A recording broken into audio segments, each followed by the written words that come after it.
2013년 6월 13일 오늘 강의 제목은 역사의 귀결, 부제는 고난과 하나님의 평강이 되겠습니다. 우리 잠깐 기도하도록 하겠습니다. 하나님 아버지 감사를 드립니다. 종말에 저희들을 불러주시고 마지막 때 사역자로 택해 주시니 감사합니다. 복음의 진리를 바로 알고 행함으로 복된 하나님의 사역자들이 되도록 역사하여 주시옵소서. 모든 영광과 존귀와 찬양을 주님께 돌리며 예수 그리스도 이름으로 기도를 드립니다. 아멘. 우리가 계속해서 지금 우리가 고난에 관한 문제를 다루고 있습니다. 다루고 있는데 아마 여러분들이 이렇게 생각하기 쉬워요. 우리 빨리 그 요한계시록 구조 분석으로 들어가면 좋겠다. 너무나 길다 이렇게 생각하기 쉽지만 사실은 요한계시록을 정확하게 이해하기 위해서는 이 고난을 이해하는 것이 너무나 중요합니다. 왜냐하면 요한계시록의 주제는 7년 대환란이고 7년 대환란 여기서 그렇죠? 그 환란이라고 하는 것은 다른 말로 말하면 이제 고난이다 이렇게 말할 수도 있죠. 그래서 우리가 7년 대환란 요한계시록을 정확하게 구속사적으로 이해하기 위해서는 이 고난의 본질과 또 특징 그리고 과정과 목적이 무엇인지를 아주 뚜렷하게 이해하는 것이 너무나 중요합니다. 이 고난 문제 또 이 고난 문제가 지금 기독교 신학에서 정확하게 규정이 안 된 상태예요. 물론 성경을 통하여 많은 신학자들 또 많은 목회자들이 고난 문제를 개신교에서 다루고 있지만 제가 생각할 때는 조금 더 깊이 그 본질적으로 다룰 필요가 있어요. 다른 말로 말하면 하나님께서 구속사를 시작하고 진행하고 완성하는데 고난은 필수 요소라고 하는 개념입니다. 아마 많은 사람들이 이 고난은 죄의 결과다 이렇게 이 정도는 알고 있어요. 이 고난이 왜 오는가? 이 세상에 왜 악이 있는가? 이 고난은 악에서 오잖아요. 악이라고 하는 것은 이제 우리가 두 가지 우리가 말할 수 있죠. 악 할 때 물론 악의 본질은 사탄이죠.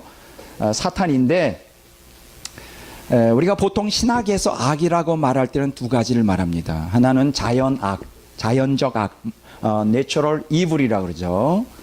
자연악이라고 말하고 다른 하나는 도덕적 악 혹은 도덕악, 모랄 이블이라고 말합니다. 자연악이라고 하는 것은 우리가 이 세상에 일어나는 그 돌발적이든 어떻든 일어나는 천재지변, 뭐 지진이든 홍수든 이번에 독일에서 엄청난 홍수 때문에 아주 그 고통을 많이 당하고 있죠. 뭐 이런 것들 지진이다 혹은 화산 폭발이다 이런 것들은 다반사로 인류 역사에 인간에게 고통을 주었죠. 이것도 하나의 악이죠. 이걸 자연악이라고 말합니다. 도덕악이라는 것은 인간을 통해서 저질러지는 악을 얘기합니다. 뭐 살인이다, 폭행이다, 혹은 강도다, 뭐 전쟁이다 이런 것들이 이제 다 도덕악인데요. 이 악은 어디서 오는가? 바로 죄의 결과죠, 그렇죠? 죄의 결과고 이 악을 통해서 우리가 인간은 무엇을 경험합니까? 고통을 경험합니다. 이 고통. 근데 이제 이 고통에 관한 한 우리가 이 세상에 죄가 있다는 것, 그래서 악이 존재한다는 것, 그리고 그거로 말미암아 고통이 있다는 것은 누구나 다 아는 사실이에요. 그런데 문제는 뭐냐? 이 고통에 대하여 죄와 악을 통한 고통에 대하여 지금 개신교 신학에서는 정확하게 구속사적으로 해석하는 것이 굉장히 미흡합니다. 그러다 보니까 이 고통 문제를 어떤 거 회피하려고 하는 측면에 그 신학이 득세를 이루죠. 그걸 뭐라고 말하느냐? 탐욕의 복음이다 이렇게 말합니다. 탐욕의 복음에서 이게 부와 건강의 복음이라고도 말합니다. 부와 건강의 복음이다 이렇게 말하는데 이러한 부와 건강의 복음 밑에는 무엇을 전제로 하느냐? 고통의 제거를 전제로 하고 있죠. 그렇죠? 그래서 지금 개신교인들의 신앙이 굉장히 성경적인 구속사에서 많이 벗어나 있다. 이제 그것을 다시 돌리기 위해서 우리는 이 고통 문제를 정확하게 구속사적으로 우리가 재해석하는 것이 너무나 필요합니다. 왜냐하면 구속사를 시작하고 진행하고 완성하는 데 있어서 이 고통은 필수적인 요소입니다. 다른 말로 말하면 인간이 고통을 피할 수 없다는 거예요. 이 땅을 떠나는 그날까지. 성경은 다음과 같이 얘기를 하고 있습니다. 욥기 5장 7절을 보도록 하겠습니다. 욥기 5장 7절.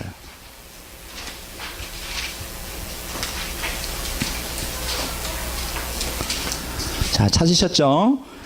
자, 다 같이 읽도록 하시겠습니다. 자, 다 같이 읽어보겠습니다. 사람은 고생을 위하여 났으니 불꽃이 위로 날아가는 것 같으리나.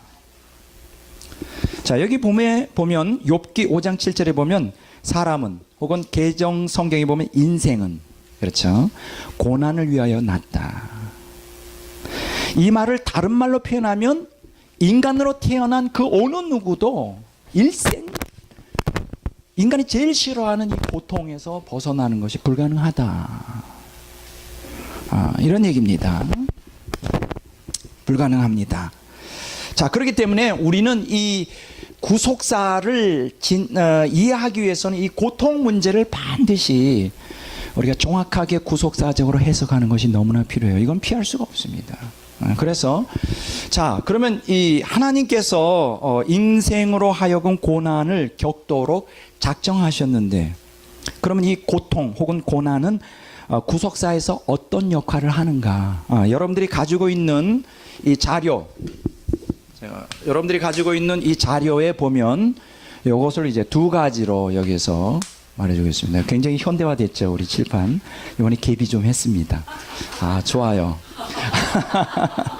자, 나중에 더 발전하면 빔을 쏠지도 몰라요. 프로젝트로 해서. 일단 자, 보세요. 고난을 통하여 하나님이 구속사를 진행하는데 아주 오묘한 그 하나의 고난이 하나님의 구속사에 있어서 아주 중요한 역할을 합니다. 자, 그것이 무엇인지 우리가 오늘 이 시간에 이제 공부해 보도록 이렇게 하겠습니다.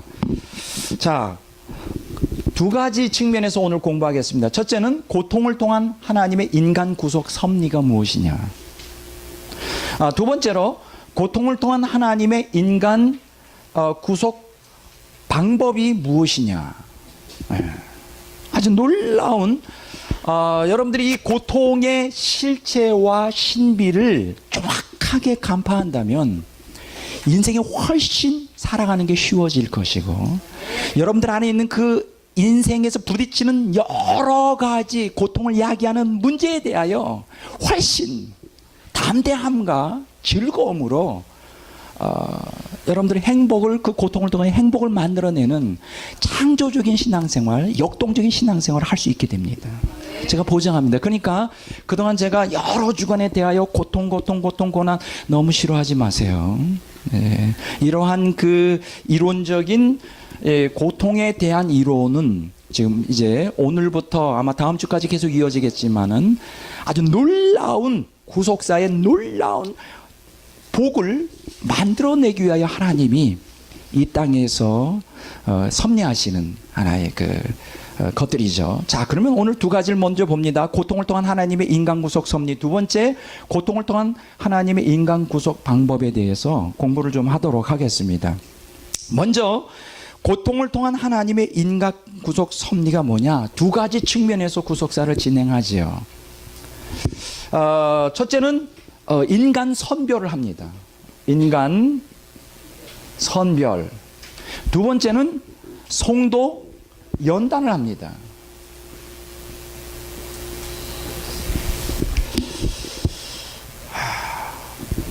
이거 굉장히 중요해요. 이게 이제 하나님의 구속사에 감추어진 의도예요. 제가 원래 그 신학이 제목이 뭐냐? 하나님의 감추어진 의도가 제 신학의 아주 빅 타이틀이에요. 이거 하나님의 감추어진 의도, 구속사에 있어서 하나님의 감추어진 의도를 모르면 성경을 아무리 읽고 신학을 아무리 공부해도 성경이 열어지지가 않아요. 하나님의 감춰진 의도가 뭔지를 알아야 돼. 그게 뭐냐면, 그 내용이 뭐냐면 두 가지예요. 인간의 선별과 성도의 연단이에요. 이것은 무엇을 목적으로 하느냐? 이제 결국은 천국과 지옥으로 갈라지는, 천국과 지옥으로 갈라지는 이런 궁극적인 구속사의 완성을 위한 하나의 과정이죠. 그러면 여기서 인간 선별과 성도 연단이라는 건 왜 우리에게 주어지냐? 다른 말로 말하면, 한마디로 말하면 고통이라고 하는 수단을 통하여 인간을 선별하고 성도를 연단하는데 그 이유가 무엇이냐? 그것은 하나님의 생명과 관련이 돼요. 여러분들이 이것을 깊이 이해가 돼야 돼요. 우리는 개신교인들이 제일 많이 아는 게 믿음, 은혜, 구원, 이러한 용어들은 입에 달고 사는데 실제적으로 그 구원의 내용이 무엇인지에 대해서는 많이 몰라요.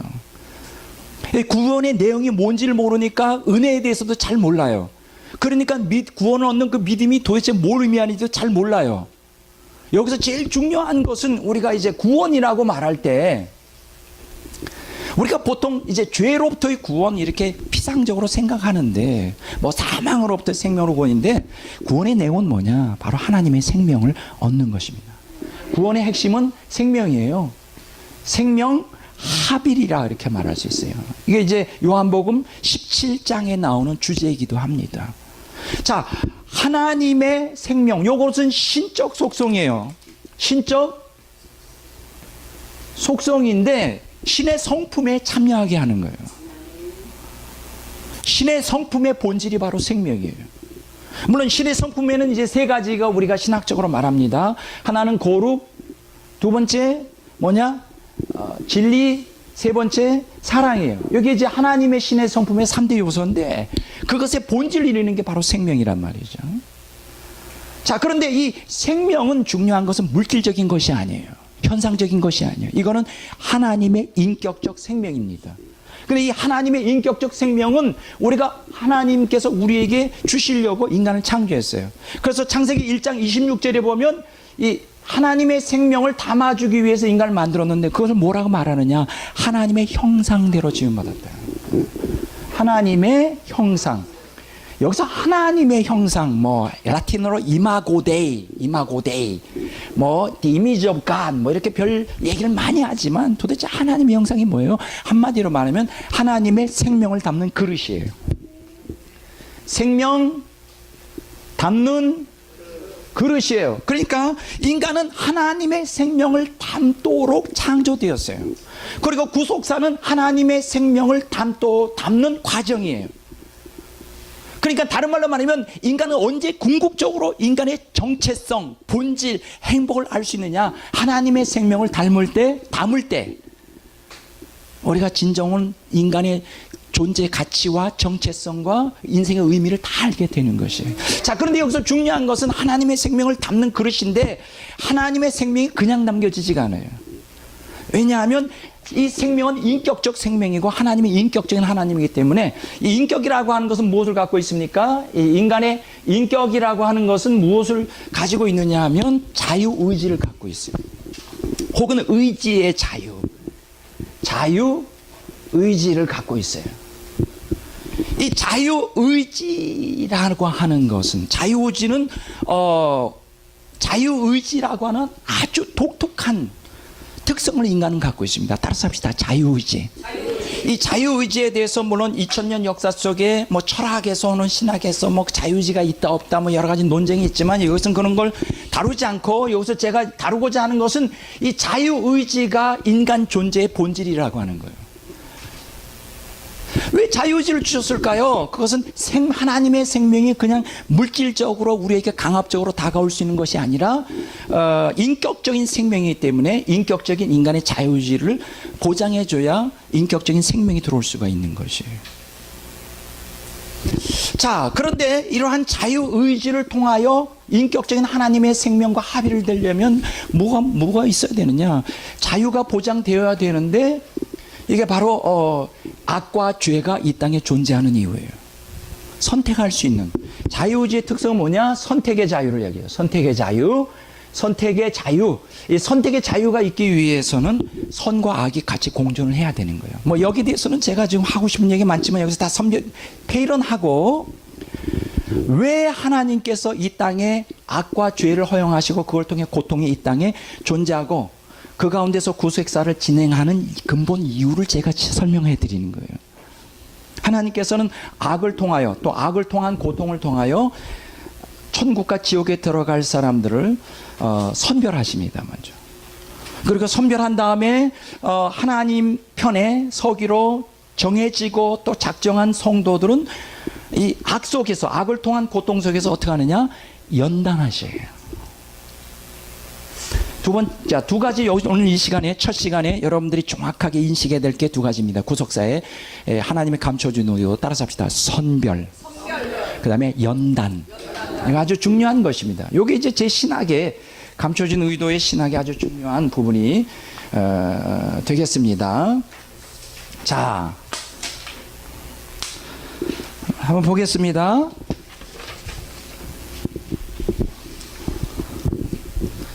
하나님께서 고통을 통하여, 악을 통한 고통을 통하여 인간을 선별하셔요. 그래서 이 선별의 대상에서 어느 인간도 예외가 없습니다. 인간은 거기서 대해서 하나님 편에 설 건지 마귀 편에 설 건지 선택을 해야 하는 것입니다. 자, 그래서 선별을 하는데 뭐 이 문제에 대해서 또 선별된 성도들도 연단하는데 이 문제에 대해서는 이제 요한계시록을 공부할 때 또 자세히 나올 것입니다. 왜 오늘 우리가 이러한 기초적인 신학적인 고통과 연관되는 신학적인 지식을 배우는 이유가 뭐냐? 요한계시록을 정확하게 이해하기 위해서요. 이러한 지식이 없으면 요한계시록은 절대 제대로 이해하는 게 불가능합니다. 요한계시록을 구속사적으로 이해를 해야 돼요. 근데 제가 가슴 아프게 생각하는 건 2000년 역사 속에 많은 요한계시록을 강의하고 또 그것을 가르치는 많은 학자들이나 사역자들이 이러한 그 구속사의, 고통에 감추어진 하나님의 구속사의 신비를 모르기 때문에 엉뚱하게 요한계시록을 단지 그 현상학적으로만 해석하는 경우가 대다수입니다. 그러니까 하나님의 원래 우리에게 요한계시록을 통하여 주시고자 하는 구속사적인 그 신비, 고통에 감추어진 그 엄청난 신비를 이해를 못하고 있는 것이죠. 그래서 제가 이것을 지금 계속 얘기를 하는 겁니다. 자, 인간 선별에 있어서 두 가지 하나님께서는 고통을 통하여 인간을 이제 고통을 사용하십니다. 첫째가 뭐냐? 소명의 고통입니다. 자, 우리가 한번 보도록 하겠습니다. 역대하 33장 10절에서 13절입니다.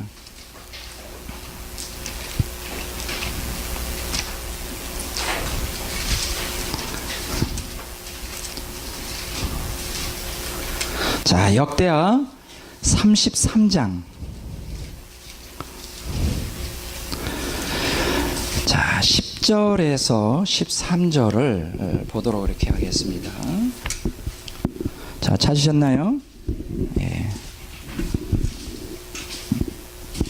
다 같이 한 목소리로 읽겠습니다. 구약성경 703쪽이죠. 역대하 33장 10절에서 13절. 여호와께서 므낫세와 그의 백성에게 이르셨으나 그들이 듣지 아니하므로 여호와께서 아수르 왕의 군대 지휘관들이 와서 치게 하심에 그들이 므낫세를 사로잡고 쇠사슬로 결박하여 바벨론으로 끌고 간지라. 그가 환난을 당하여 그의 하나님 여호와께 간구하고 그 조상들의 하나님 앞에 크게 겸손하여 기도하였으므로 하나님이 그의 기도를 받으시며 그의 간구를 들으사 그가 예루살렘에 돌아와서 다시 왕위에 앉게 하시매 므낫세가 그제서야 여호와께서 하나님이신 줄을 알았더라. 제가요, 성경 전체를 통하여 정말 하나님의 엄청난 사랑과 긍휼을 보여주시는 구절이 있다면 바로 이 구절일 거예요. 왜냐하면 므낫세라는 왕이 있습니다. 여러분들이 아시는 것처럼 이 므낫세는 히스기야 성군의 아들이죠. 근데 남유다 왕국에서 50년을 통치하면서 북왕국 남왕국 중에서 가장 최악의 왕입니다. 대다수가 다 악한 왕인데 그 중에서도 최고봉, 그게 므낫세 왕이에요.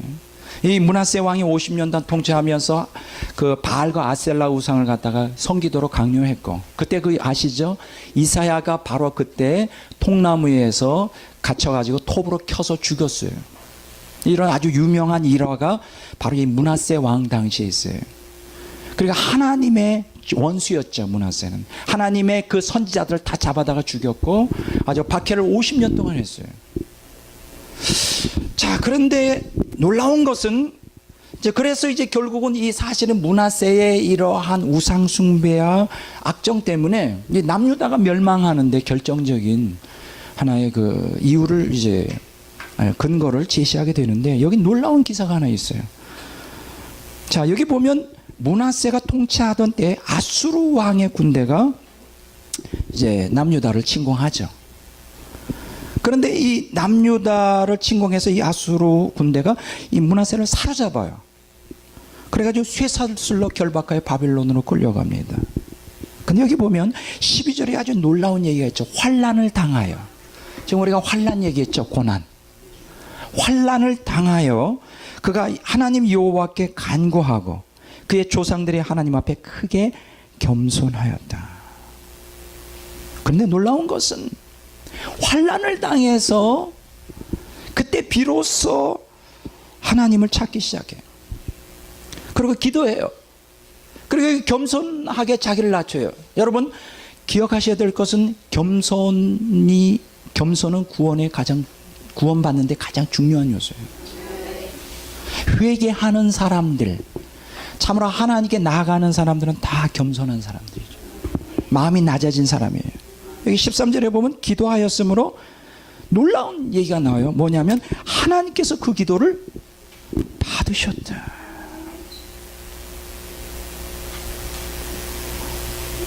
그리고 여기 13절의 후반부에 보면 그제서야 여호와께서 하나님인 줄을 알았더라. 이게 뭘까요? 므낫세가 구원받았습니까? 안 받았습니까? 확실히 구원받았어요. 저는 이 성경에 여러 구원의 스토리가 많이 있지만 이 구절 읽을 때마다 난 하나님 이해가 잘 안 돼요. 아니 웬만큼 죄를 범해야지 50년 동안 우상 숭배한 것도 모자라가지고 주의 종들을 다 데려다가 죽이고 말이에요. 이사야도 그냥 톱에 켜서 죽이고. 이사야가 도대체 어떤 사람이에요? 므낫세의 스승 아닙니까? 자기 아버지 이 히스기야 왕 당시에 아주 높은 스승 아니에요? 그 사람을 죽여? 아주 악질 중에 악질이지. 내가 만약 하나님이라면 난 절대 용서 안 해요. 자, 용서의 문은 끝났다. 문 닫았다. 다른 데 가봐라. 너무 늦었어. 야, 하나님의 그 자비하심, 긍휼 너무합니다. 그래서 저는 하나님이 될 자격이 없는 거예요. 참 무슨 얘기하는지 여러분 잘 모르시겠지만, 여러분 만약에 므낫세에게 이런 환난이 없었다면 그가 믿었을까요? 하나님을? 아니죠. 그래서 이 므낫세는 이 환난을 통하여 하나님을 만나고 천국에 갈 수 있는 놀라운, 회개하여 천국에 들어갈 수 있는 놀라운 기회를 받게 되는 거예요. 그래서 환난은 얼마나 우리에게 좋은지 몰라요. 고난은 하나님이 우리를 구원으로 부르시는 소명의 고통입니다. 소명의 고통. 따라서 합시다. 소명의 고통.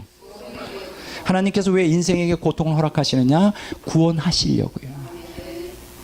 수많은 사람들이 고통 속에서, 고난 가운데서 하나님께 나옵니다. 우리 여러분 한국의 IMF라는 그 엄청난 경제적인 그 어려움이 닥쳤었죠. 그때 막 줄도산했어요. 줄도산. 그때 많은 사람들이 하나님 앞으로 돌아왔어요. 저는 오늘 여러분들에게 말합니다. 여러분들이 이 땅에 일어나는 그 모든 사건, 그것이 기쁜 일이든 슬픈 일이든 무엇이든지 그것을 단지 현상적으로만 해석하지 말라는 거예요. 구속사적으로 해석해야 돼요. 따라서 합시다. 구속사적으로 해석하자. 구속사적으로 해석해야 돼요. 오늘 하나님께서 궁극적으로 관심 있는 것은 하나님의 생명을 우리에게 넣어주는 거예요. 왜냐하면 그것이 우리의 창조, 하나님의 형상, 하나님의 생명을 단도로 우리를 만드신 목적이니까. 그것이 구원의 핵심이에요. 구원의 핵심이라는 것은 단지 이 땅에서 그냥 잘 먹고 잘 살다가 천국 들어가는 게 구원이 아니란 말이에요. 이 땅에서 하나님의 생명을 받아서 하나님의 형상을 회복하는 거예요. 그런데 이 하나님의 형상을 회복한, 하나님의 생명을 닫고 하나님의 형상을 회복하기 위해서는 우리가 뭐가 필요하냐? 인간에게 자유의지가 있고 선택의 자유가 있기 때문에 그냥 내버려 두면, 환경이 모두가 다 좋아지면 우리는 저절로 가만히 있으면 또 타락하게 돼 있어요. 그래서 하나님께서는 우리에게 뭘 허락할까요? 악과 죄를 통해서 뭐를? 고통을 허락하실 수밖에 없어요. 그러니까 고통이라고 하는 것을 통하여 지옥 갈 백성들이 얼마나 많은 사람들이 천국으로 인도했는지. 그래서 고통은 첫째가 소명의 고통이에요. 따라서부터 소명의 고통. 자, 그런데 이 소명의 고통에 응답하여 하나님 앞에 나온 사람들은 다 구원을 받게 되죠. 근데 어떤 인간들은 아주 찔긴 인간들이 있어요. 고통 아니라 환난에 대환난을 당해도 이를 악물고 하나님의 부르심에 거부하는 인간들이 있어요. 요건 독종이고 악질들이에요. 이런 사람들이 꽤 많아요. 어떤 사람들은 그 고통이 올 때 막 술로 이제 자기를, 고통을 피하기 위해서 술 중독이 되는 사람도 있고, 마약 중독이 되는 사람도 있고, 세상에 몰입해 가지고 그 고통을 잃어버리려고 하고, 그러다가 그것도 안 되면 지성질을 못 이겨 자살을 하죠. 뭐 자살하기 전에 또 아주 이상한 일들을 벌려요. 나만 죽는 게 억울하다. 같이 죽자 해서 지나가는 사람, 엉뚱한 사람 칼로 찌르거나 몇을 죽이거나, 그리고 자폭하든지 자살을 해요. 이것들은 아주 독종이고 문화세보다 더 악질들이에요. 근데 이런 사람들은 어떻게 하냐? 끝까지 고통을 통하여 하나님 부르시는 소명에 응답하지 않는 사람은 뭐냐? 결과가 뭘까? 심판의 고통이 있어요. 하나님께서 고통을 통하여 부르십니다. 여러분 기억하십시오. 이 땅에서 고통 없이 살아가는 존재는 하나도 없어요. 부한 사람이든 가난한 사람이든 돈 많은 사람이든 가난한 사람이든 또 건강한 사람이든 병든 사람이든 지위가 높은 사람이든 낮은 사람이든 젊은 사람이든 늙은 사람이든 고통이 없는 사람이 없어요. 그 고통은 다 기본적으로 구속사를 위하여 우리를 소명하는 소명의 고통이에요. 자, 근데 이러한 고통에도 불구하고 하나님을 반역하는 인간들이 또 있죠. 그러한 인간들은 하나님께서 어떻게 하시냐? 심판의 고통을 줍니다. 그러니까 고통이라고 다 같은 고통이 아니에요. 소명의 고통이 있고, 두 번째 무슨 고통? 심판의 고통이 있어요. 이사야서 57장 20절 21절 봅니다.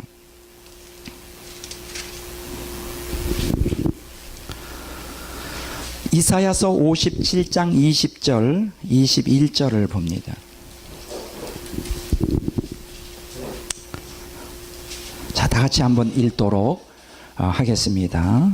악인은 평온함을 얻지 못하고 그물이 진흙과 더러운 것을 늘 솟구쳐내는 요동하는 바다와 같으니라. 내 하나님의 말씀에 악인에게는 평강이 없다 하셨느니라. 여러분, 악인들에게는 평강이 없어요. 다른 말로 말하면 끊임없이 고통만 있어요. 끊임없이 고통만 있습니다. 제가 보장합니다. 여러분, 부귀 영화를 누리는 사람들은 행복할 것 같아요? 오늘 시간이 된다면 그것을 다 다루겠지만 아니에요. 그들 안에는 무서운, 끊임없이 무서운 그 하나님이 주시는 심판을 통하여 주시는 무서운 그 고통이 있어요. 아주 무서운 고통입니다. 끊임없이 그들은 고통을 당해요. 자, 시편 32편 10절을 볼까요, 한번?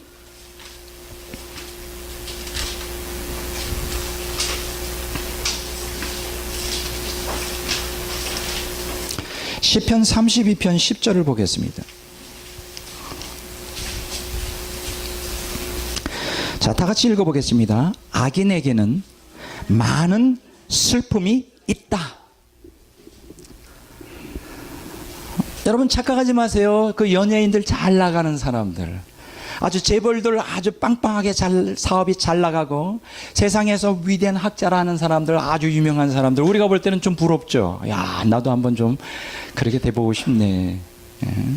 근데 부러워하지 마세요. 겉으로는 웃고 있지만 그들 안에는 수없이 깊은 말로 표현할 수 없는 슬픔이 그 안에 있어요. 하나님이 없는 사람들은 이런 슬픔에 젖어 있어요. 자, 심판의 고통이 있습니다. 따라습니다. 심판의 고통. 자, 소명의 고통을 통하여 하나님께 돌아오지 않는 사람들은 남는 인생 동안 이 땅에서 심판의 고통을 겪다가 죽어서도 지옥 들어가는 것이죠. 자, 그러면 자, 이렇게 이제 인간을 선별합니다. 고통을 통하여 의인과 악인을 갈라요. 그래서 구원을 받기로 작정된 사람들은 고통이 임할 때 곧바로 하나님께 돌아오고, 지옥을 가기로 작정된 사람들은 고통이 올 때 곧바로 거부하고 더 악하게 나가죠. 여기 이제 요한계시록이 그대로 적용이 됩니다. 인류 역사에 공통적으로 가지고 있는 하나님이 인간을 선별하는, 천국과 지옥 가는 사람들을 선별하는 방법이 바로 고통이에요. 네. 왜 고통을 도구로 쓸까요? 고통이 아니라 축복으로 쓴다면 어떻게 됐을까? 만약 예수님 믿으면 건강해지고 부귀영화를 누리고 머리가 되고 꼬리가 안 되고 매일 그러면 어떻게 될까? 하나님 안 믿어도 다 와요. 가짜들이 막 넘치게 된다. 근데 고통은 그렇잖아요. 고통이 임하면 진짜만 남아요. 진짜. 고통이 임하면 진짜만 남는다고. 그래서 고통이라는 도구를 사람들이 보기에 안 좋은, 그렇죠, 혐오스러운 이 방법을 통하여 진짜와 가짜를 이제 구별하게 되죠. 그래서 천국을 향해 가는 그 고통 속에서, 소명의 고통 속에서 천국을 발견한 사람들은 그 고통 속에 감추어진 보화를 발견하고 하나님 앞에 나아가게 되죠. 네. 자, 그 다음에 이제 소명의 고통을 통해 응답한 사람들은 이제 성도가 되는데, 그러면 예수 믿어 성도가 되었다고 해서 그냥 내버려 두느냐? 이게 지금 개신교 신학에서 이 부분이 굉장히 좀 부족한 부분이에요. 그냥 예수 믿으면 천국 간다. 이게 전부란 말이에요. 그래서 신앙생활, 교회생활 잘하면 그냥 그것으로 오케이. 예배 참석하고 11조 내고 봉사하고 전도 뭐 기도하고 뭐 그럼 오케이. 근데 이게 아니란 말이에요. 하나님께서는 성도들을 어떻게 하느냐? 그 생명이 합일이 되지만 이 생명이라고 하는 것이 예수 믿는 그 순간에 다 이 안에 성취가 안 돼요. 예수님 믿는 순간에 세 사람이 형성되는데 하나님의 생명이 우리 자아의 이식됨으로 형성되지만 그것은 씨앗이 심겨지는 것과 같아요.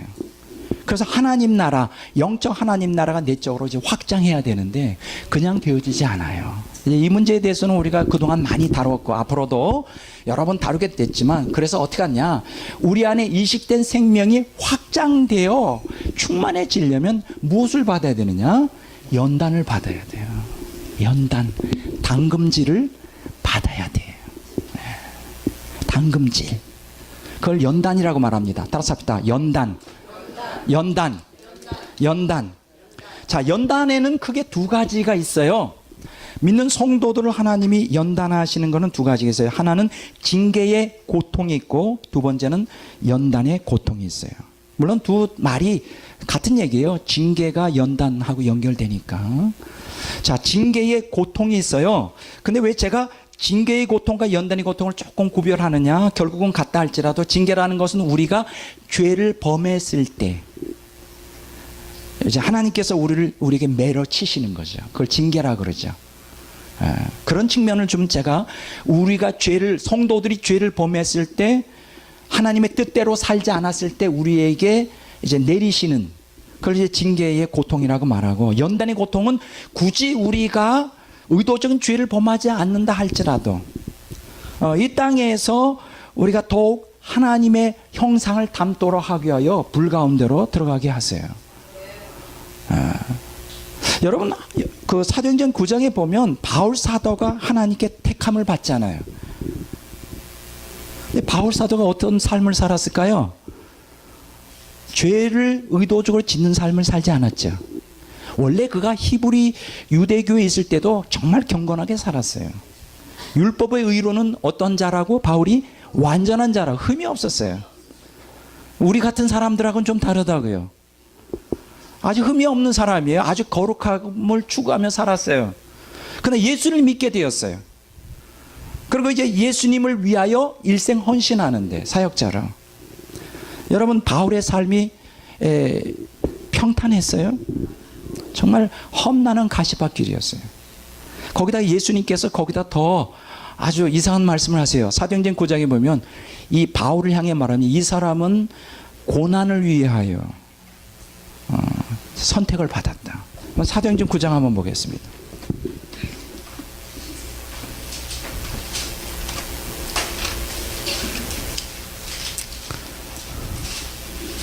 (16절을) 봅니다.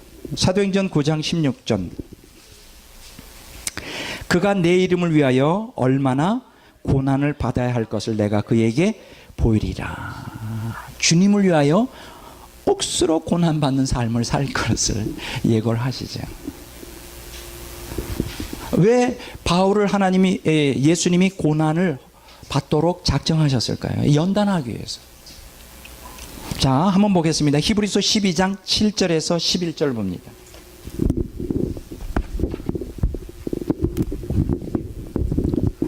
히브리서 12장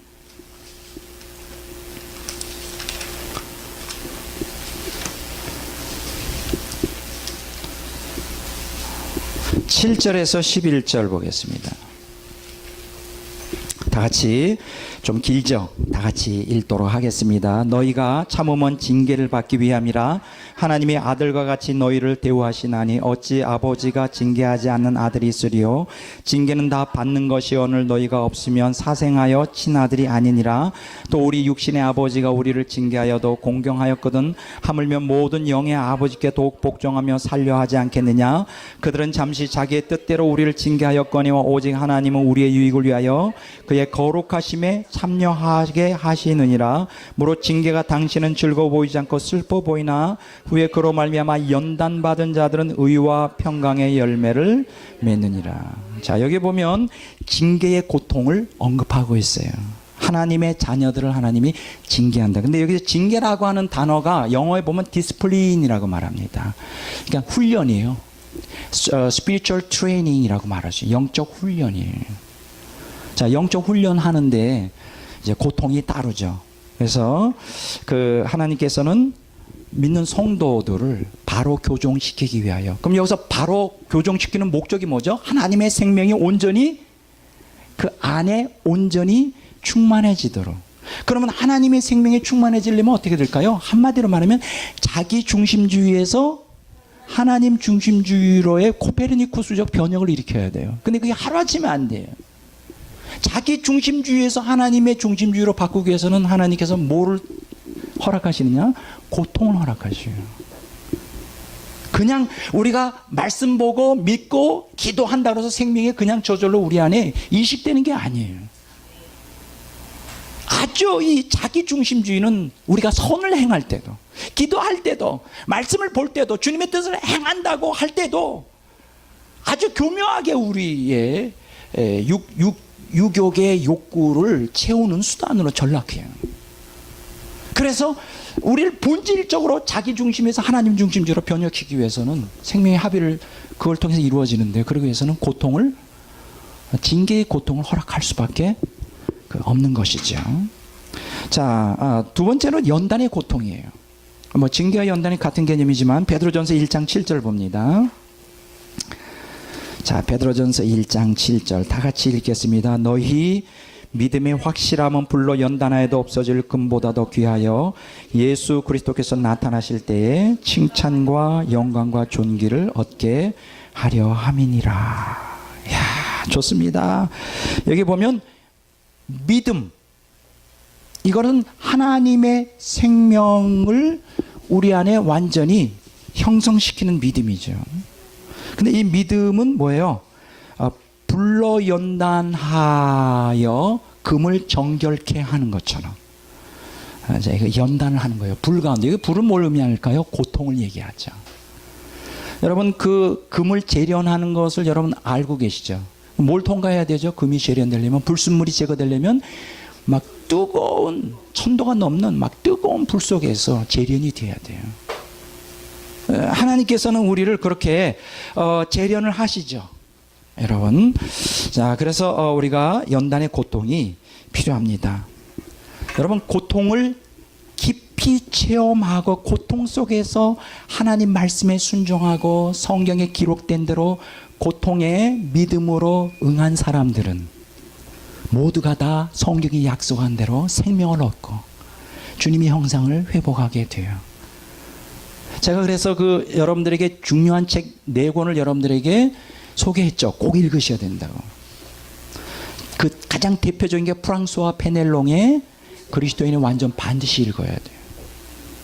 제가 오늘 아니고 다음 주에 너무나 좋아서 제가 너무나 정말 제가 어저께도 다시 저는 이렇게 이제 요약을 해서 여기다 이렇게 쫙 읽잖아요. 이게 너무 읽어봤더니 너무 좋은 거예요. 여러분들 오늘 교재에도 위아래로 이 글을 썼는데 너무 읽어보니까 너무 은혜가 되는 거예요. 그래서 요거를 또 여러분들 사랑하는 마음이 제가 있어가지고 그래서 요거를 제가 타이핑을 다 쳐서 앞에 뒤에 이렇게 요약본을 다음 주에 다 나눠드리려고요. 그거를 정말 한 50번, 100번 읽으세요. 여러분의 것이 돼야 돼요. 얼마나 좋은지. 이 책을 좀 여러분들에게 꼭 소개해드리고, 그 다음에 하나님의 임재 연습이라고 하는 로렌스 형제의 책도 반드시 읽어야 됩니다. 그리고 세 번째로, 존 기용의 순전한 사랑이라고 하는 책도 반드시 읽어야 돼요. 또 한 사람이 또 있죠. 자기 포기라는 거. 짱 피에르드 코사드. 짱 피에르드 맞아요? 예, 우리 도서관장님이 다 알고 계신 것 같아요. 짱 피에르드 코사드라고 하는 사람의 자기 포기. 이 4권은 반드시 읽어야 돼요. 그럼 이 사람들은 실제로 하나님이 구속사를 완성하기 위하여 허락하신 고통을 정확하게 직시하고 그 고통을 피하지 않습니다. 고통을 피하거나 거기에 변명하거나 그 고통을 당하지 않으려고 자기에게 아성을 쌓거나 자기 자아로 깊이 들어가고 아주 문을 닫아버리고 하나님께서로부터 도망가지 않아요. 그대로 하나님이 절대 주권을 믿고 은총을 하나님의 사랑을 믿고 그대로 다 고통을 다 흡수해버려요. 그래서 그들이 높은 영적 성숙의 경지에 들어갑니다. 그런데 가슴 아프게도 우리가 개신교 영성에서는 이러한 모습을 많이 발견하지를 못합니다. 첫째로는 우리 환경 자체가 그렇게 아주 극한 고통의 환경이 별로 없어요. 왜냐하면 물질 문명화된 사회에서 우리가 인간에게 고통을 제일 많이 줄 수 있는 게 2가지죠. 하나는 빈곤의 고통, 그렇죠? 빈곤의 고통은 말로 표현할 수 없습니다. 2번째로는 질병의 고통, 그렇죠? 말로 표현할 수가 없죠. 또 한 가지 우리가 여기서 이제 추가로 말하자면 관계의 고통, 가족 관계라든가 사람과의 관계에서 당하는 그 고통. 그러나 가장 기본적인 것은 이제 빈곤과 질병인데, 이제 대부분 개신교, 특히 이 물질 문명이 발달된 이 사회에서는 빈곤이 퇴치되고 질병이 또 퇴치되고, 그 다음에 인간관계에서도 인격이 훌륭한 사람들은 별로 문제가 없죠. 그리고 기독교 국가, 그러니까 기독교가 주류를 이루는 기독교 국가에서는 목회자들도 존경하니까 연단을 받을 기회가 별로 없어요. 연단을. 그러면 하나님께서 고통을 안 주시느냐? 줘요. 주는데 피하죠. 자기 능력으로 다 피해요. 그래서 개신교에는 이렇게 교부들 영성을 통하여 정말 깊은 맛이 나는, 막 진한 맛이 나는 이러한 영성들을 발견하기 어려워요. 요번에 제가 읽은 책 한 권을 좀 소개해 드리려고 하는데, 바로 이 책이에요. 요 근래에 나온 책이에요. 고난의 능력이라고 하는 책입니다. 여러분들이 읽어보셔도 좋습니다. 존 맥아더. 제가 좋아하는 분이죠. 예, 이분이 로드십 셀베이션이라고 하는 책을 신학적인 주장을 했던 사람인데 제가 굉장히 좋아하는 사람이에요. 이 사람은 미국에서 아주 큰 목회를 하고 계시고, 제목이 고난의 능력, The Power of Suffering이라고 그러죠. 이 부제가 고난을 통해 연단받는 믿음. 너무 내용이 좋고, 그래서 인터넷으로 리뷰해 보니까 너무 좋아요. 그래서 빨리 구입해서 제가 다 봤는데 너무 또 싱거워요. 제가 이렇게 한두 번 실망한 게 아니에요. 대다수의 기독교 신학자들이나 목회자들의 이 고난에 대한 책들 보면 이거 장난하는 것 같아. 이거 뭐야? 이거 장난하는 것 같아. 근데 읽어보면, 여러분들이 이걸 읽어보면 아시겠지만 다 논리적이고 다 성경에 나오는 정말 다 정답만 얘기하고 있어요. 모범 답안이에요. 그래서 꼭 읽어보시길 바랍니다.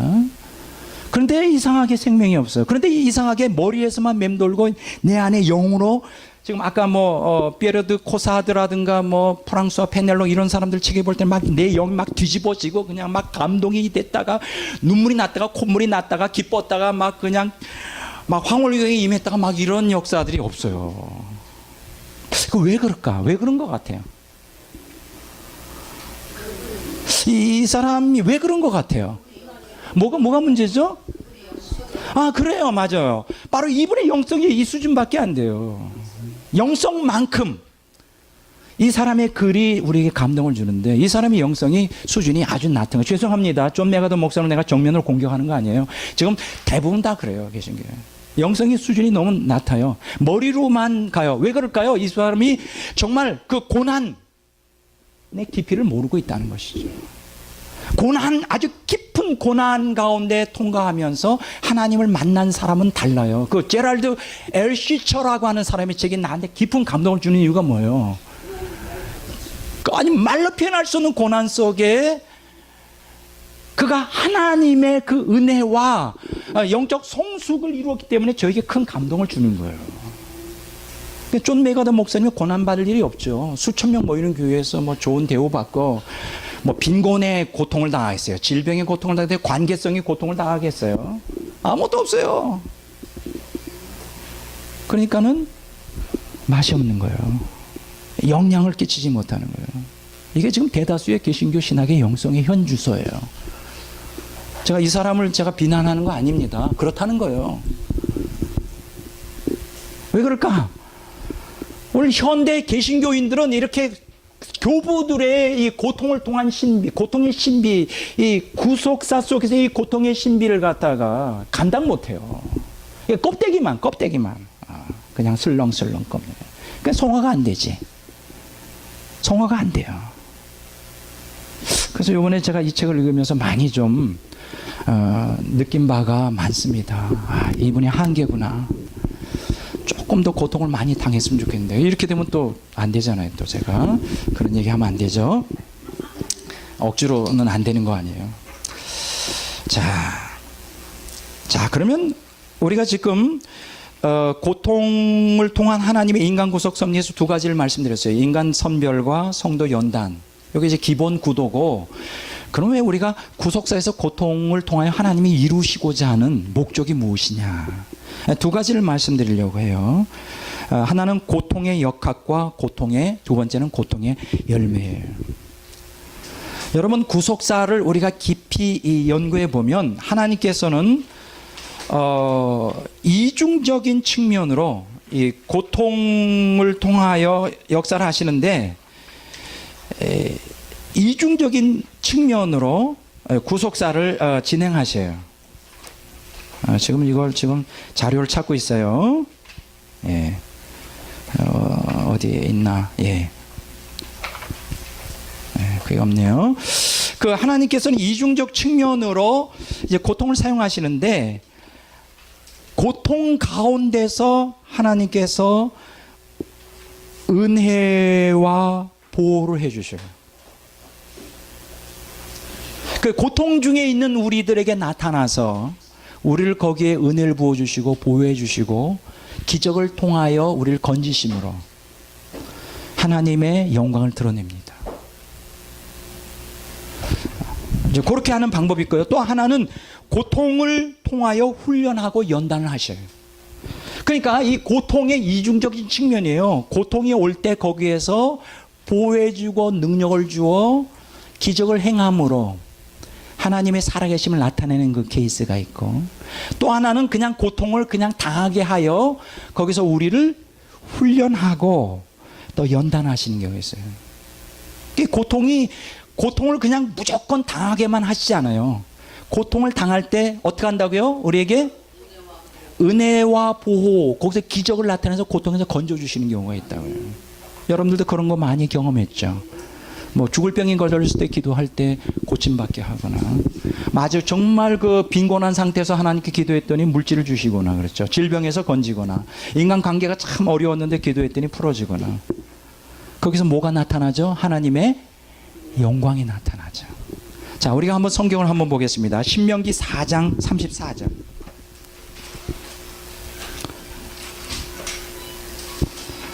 신명기 4장 34절 다 같이 한번 읽어보겠습니다. 신명기 4장 34절. 어떤 신이 와서 시험과 이적과 기사와 전쟁과 강한 손과 편팔과 크게 두려운 일을 한 민족을 다른 민족에게서 인도하여 낸 일이 있느냐. 다 너희 하나님 여호와께서 애굽에서 너희를 위하여 너희 목전에서 행하신 것이라. 여러분, 이스라엘 역사 속에서 자세히 보면 언제 가장 하나님의 능력과 기적이 나타났을까요? 언제일 것 같아요? 가나안 땅에 들어갈 때, 아니요, 그 전에, 아니요, 그 이스라엘 백성들이 애굽에서 출애굽할 때, 그리고 광야 40년 할 때, 아니면 가나안 땅에 들어가서 이 세 가지 섹션으로 구분한다면 언제 가장 하나님의 기적과 능력이 나타났을 거라고 생각하세요? 예? 1차적으로는 출애굽할 때 가장 강력한 능력이 나타나죠. 왜냐하면 출애굽이라고 하는 사건은 인간이, 그 이스라엘 백성의 힘으로는 도저히 감당이 안 되는 일이에요. 안 그래요? 뭐 능력으로나 뭐 군사력으로나 따지면 이스라엘 백성들은 오합지졸이고 그때 최고 최강이에요. 그렇죠? 그 군사력을 가지고 있는 애굽에서 벗어난다는 것은 하나님의 초자연적인 개입 없이는 불가능한 것이죠. 여러분, 어떤 때 하나님의 능력과 기적이 가장 잘 나타날 수 있다고 생각하세요? 여러분과 제가 편안할 때, 물질적인 고통도 없고 질병의 고통도, 인간관계도 참 모든 게 만사형통할 때 기적이 일어날까요? 일어나지 않습니다. 일어나지. 언제 가장 많이 일어날 것 같아요? 앞이 캄캄할 때. 그렇지. 그냥 한마디로 말하면 앞이 캄캄한 거예요. 그때 기적들이 나타나요. 기적들이 나타날 때 하나님의 영광이 드러나는 거죠. 야, 하나님이 나를 사랑하는구나. 하나님이 살아계시는구나. 이런 거. 왜 하나님께서 우리에게 고통을 허락하실까요? 진퇴양난의 이러한 어려운 고난을 허락하시는 걸까요? 하나님의 영광을 드러내기 위해서. 그러므로 우리의 믿음이 더 견고해질 수가 있으니까. 여러분, 배가 부르고 등이 따뜻하면 기도도 안 날 뿐더러 하나님도 의지하지 않고, 이게 인간의 본질적인 악한 본성이에요. 아, 나는 할 수 있어요. 하나님 돈만 줘보세요. 아, 나 할 수 있어요. 하나님, 나 정말 이 세상에서 최고의 행복을 줘보세요. 나 주님 뜻대로 삽니다. 거짓말하지 마세요. 하나님도 알고 그렇게 말하는 우리 스스로도 그걸 알고 있어. 내 안에서 내가, 너는 지금 거짓말하고 있어. 사기치고 있어. 이러고. 절대. 그래서 고난이 우리에게 유익한 거예요. 만약 여기 서 있는 제게 수많은 고난이 없었다면 지금 제가 연구원 원장으로 여기 서 있지 않아요. 어떻게 됐을 것 같아요? 세계적인 종이 됐을 것 같아요? 나는 타락하여 벌써 지옥 아래 가 있을 거예요. 타락하여 지옥 아래에 있을 거예요. 하나님 나를 얼마나 낮추시고 고난 주신 게 저는 얼마나 감사한지. 요번에 이 강의를 준비하면서 고난에 대한 확실한 구속자적인 관점을 완전히라는 게 말이 이상하지만 정말 정리가 잘 됐어요. 아직 얘기가 끝난 거 아니에요. 이제 다음 주까지 요즘은 왜 백 목사가 고난을 얘기할 수밖에 없었는가, 이제 이걸 알게 됩니다. 그래서 여러분들이 신앙이 아주 강해질 거예요. 그리고 여러분들이 불태전의 용기를 가지고 신앙생활을 하는데 아주 확고한 신학적인 기틀을 갖게 됩니다. 자, 신명기 4장 34절에 보면 어떤 신이 와서 시험과 이적과 기사와 전쟁과 강한 손과 편팔과 크신 두려운 일로 한 민족을 다른 민족에게서 인도해 낸 일이 있느냐. 다 너희의 하나님 여호와께서 애굽에서 너희를 위해 너희 목전에서 행하신 것이라. 하나님은 뭘 즐기시느냐? 불가능 속에서 진퇴양난의 그 고난 가운데서 하나님만을 바라보고 하나님만 의지하는 사람들에게 기적을 베푸기를 정말 기뻐하셔요. 은혜를 베풀기를 정말 기뻐하셔요. 왜냐하면 그 순간에 그 고난 가운데서 하나님을 향해 나아가는 그 사람이 은혜를 베풀 때 오직 하나님께만 영광 되잖아요. 이거는 하나님이 하셨어요. 그래서 그 가운데서 영광 받으시길 원하세요. 배가 부르고 등이 따뜻하고 모든 게 형통한데 입으로만 하나님이 하셨어요. 졸면서. 하나님 안 받으세요. 그거 원하지 않으세요. 그래서 이 고통은 참으로 양면성을 갖고 있습니다. 밝은 측면에서는 하나님의 은혜와 보호를 허락한다는 것. 느헤미야서 9장 한번 보겠습니다. 느헤미야서 9장 19절 20절 한번 봅니다.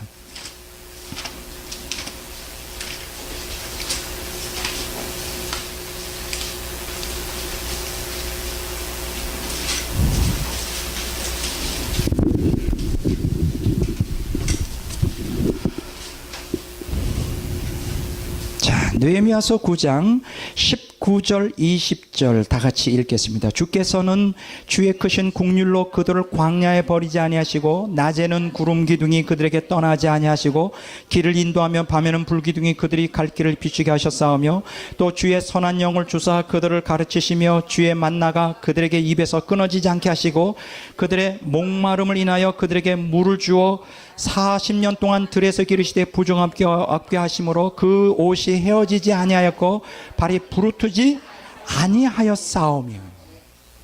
느헤미야 9장은 다니엘서 9장과 더불어 그 이스라엘 백성들 자기 조상들의 죄를 대신하여 자복하고 회개하는 가운데 과거에 출애굽하여 광야 40년 동안 신앙생활 삶을 사는데 어떻게 하나님이 이스라엘 백성들을 긍휼히 여기시고 은혜를 베푸시고 자비를 베푸셔서 영광을 나타냈는가를 여기서 말해주고 있죠.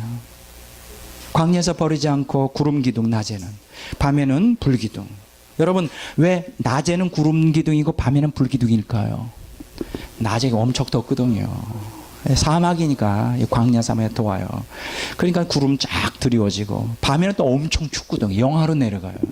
그러니까 불로 다 어떤 그 불판이라고 말해요. 불 기둥이 아니에요. 이렇게 필러가 아니에요. 불판이에요. 판. 원어에 보면 이렇게 구름처럼 불로 이건 멋있을 것 같아.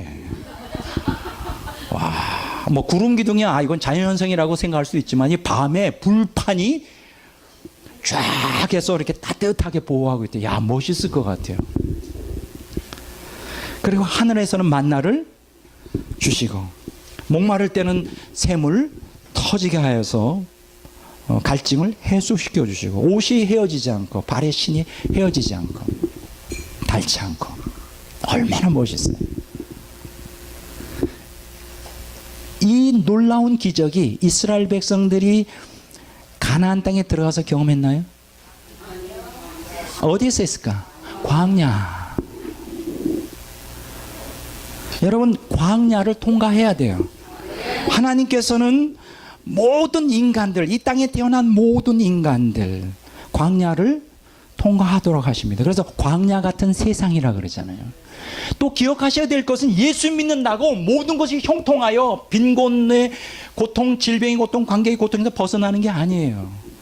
예수를 믿어도 빈곤과 질병과 고통은 있을 수가 있어요.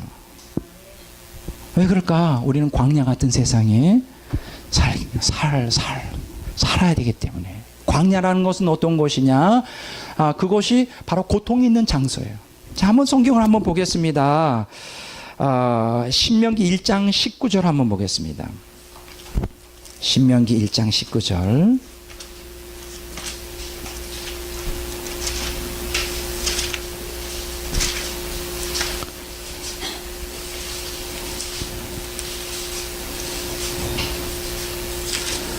신명기 1장 19절.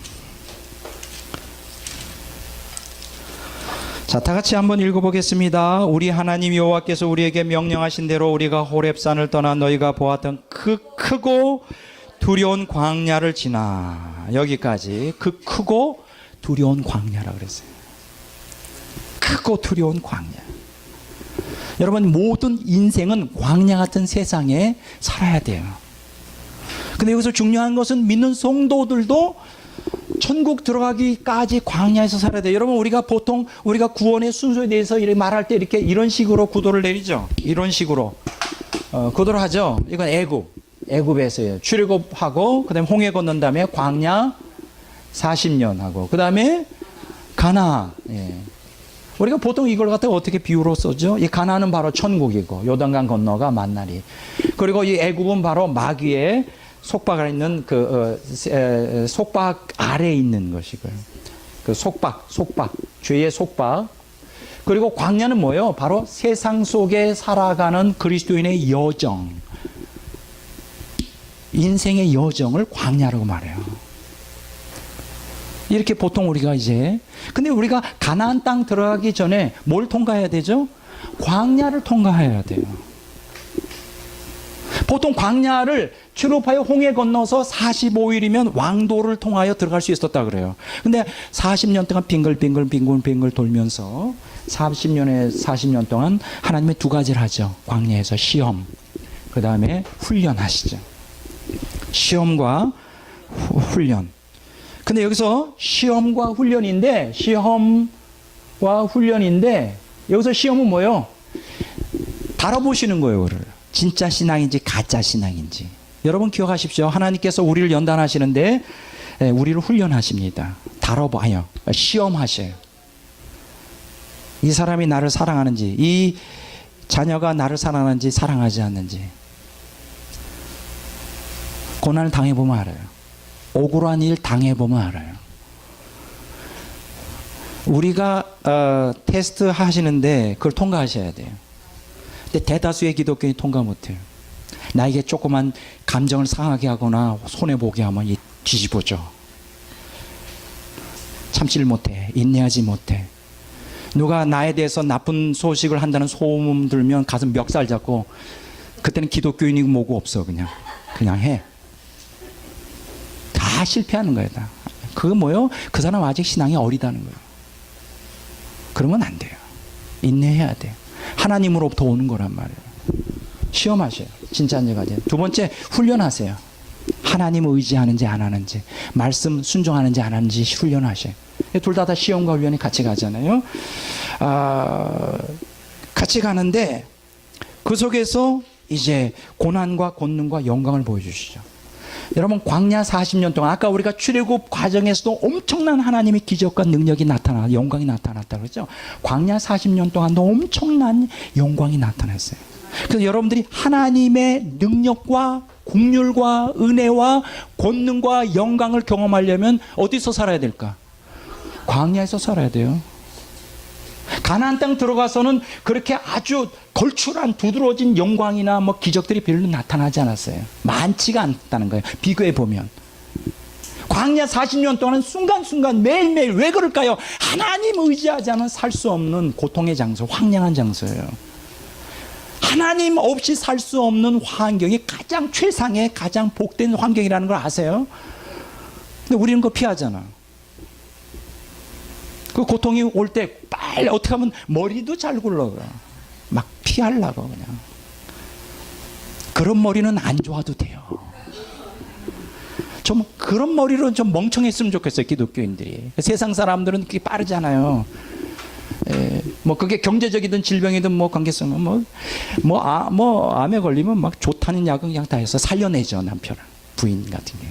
그 텔레비 보면 그런 프로가 굉장히 많이 나요. 뭐 꿀로 뭐 암을 치료했다. 무슨 마로 암을 치료했다. 저는 그 텔레비 프로를 보면서 야, 대단하다. 그래서 그 부인이 암에 걸려 죽어가는 남편을 살리기 위해서 그냥 불철주야 그냥 전문가가 되는 거예요. 무슨 약초를 캐와서 먹여가지고 그냥 몇 년 만에 살려내고. 또 이 빈곤에 대해서도 얼마나 우리 특히 한국 사람들이 얼마나 이 빈곤의 고통에서 벗어나는 그 재주가 강한지. 대단해요. 뭐 인간 관계성도 마찬가지고. 이 세상 사람들의 빈곤과 질병과 관계성에서 오는 고통을 어떻게 하면 잘 극복하고 이 세상에서 성공적이고 행복한, 그렇죠, 삶을 살아가는가 아주 세상 지혜가 뛰어나죠. 근데 제가 여러분들에게 권면하고 싶은 것은 여러분들은 이쪽 성공과 행복, 세속적인 성공과 행복에 대한 빈곤, 질병, 관계에 대한 개념에 대해서 좀 멍청했으면 좋겠어요. 멍청하고 어디에 지혜로냐면 하나님만 의지하는 그 신적 지혜가 충만했으면 얼마나 좋을, 하나님이 얼마나 기뻐하실까. 근데 너무 똑똑해. 기독교인들이 너무 똑똑하고 너무 재주가 많고 능력이 많아. 하나님이 연단하려고 하는 고통을 그냥 싹싹 그냥 미꾸라지 빠져나가듯이 그냥 하니까 언제 송아가 되겠어요. 수십 년 미에도 그냥 어린애 신앙, 어린애 신앙, 그냥 어린애 신앙. 자, 보세요. 여기 보면 그 광야가 크고 두려운 광야라 그랬어요. 예레미야서 2장 6절 한번 보겠습니다. 예레미야 2장 6절.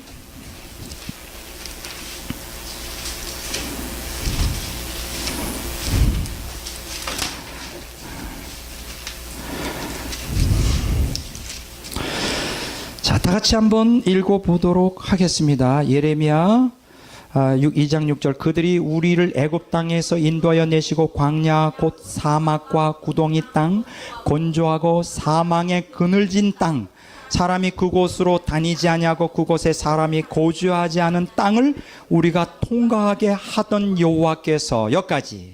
여기 보면 광야인데 사막과 구덩이 땅,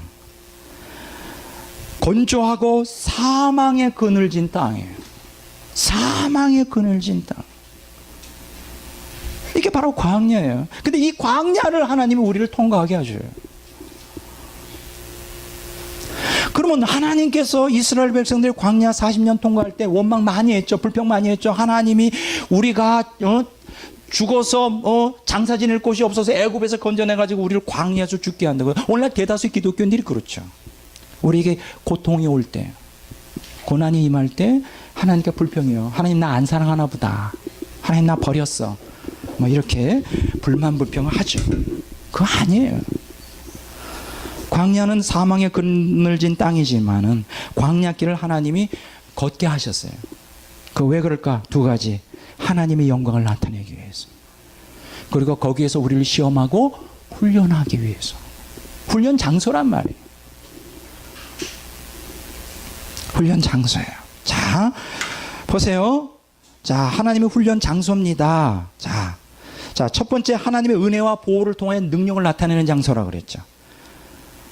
자, 두 번째 하나님의 훈련과 연단의 장소예요. 신명기 8장 2절에서 6절 봅니다.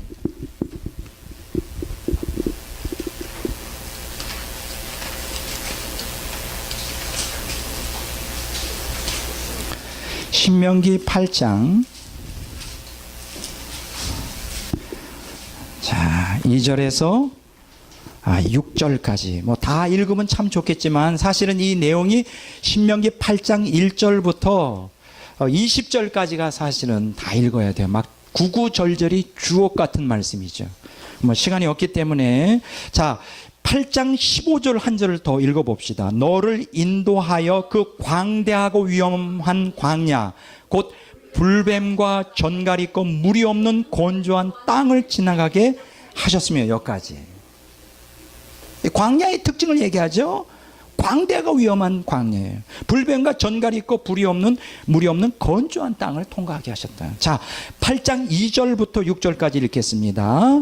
내 하나님 여호와께서 이 40년 동안에 내게 광야길을 걷게 하신 것을 기억하라. 이는 너를 낮추시며 너를 시험하사 내 마음이 어떠한지 그 명령을 지키는지 지키지 않는지 알려 하심이라. 너를 낮추시며 너를 줄이게 하시며 또 너도 알지 못하며 내 조상도 알지 못했던 만나를 내게 먹이신 것은 사람이 떡으로만 사는 것이 아니요 여호와의 입에서 나오는 모든 말씀으로 사는 줄을 내가 알게 하려 하심이라. 이 40년 동안에 내 의복에 헤어지지 아니하였고 내 발이 부르트지 아니하였느니라. 너는 사람이 그 아들을 징계함 같이 내 하나님 여호와께서 너를 징계하시는 줄을 마음에 생각하고 내 하나님 여호와의 명령을 지켜 그의 길을 따라가며 그를 경외할지니라. 야, 구구절절이 진리고 놀라운 말씀이에요. 광야길을 인도한 분은 누구? 하나님이에요. 광야길로 인도한 분은 하나님이에요. 전갈이 있고 아주 사망의 그늘이 있고 무서운, 그렇죠, 고통스러운, 우리에게 허락하신, 고통이 가득 찬 인생을 허락하신 게 하나님이에요. 근데 광야길로 인도하셔서 뭘 하셨느냐? 우리를 시험하셨다. 근데 시험하는데 어떻게 시험하느냐? 일단 낮추시며라는 단어가 있어요. 여기서 낮추다라고 하는 헬라어 히브리어 단어는 뭐냐?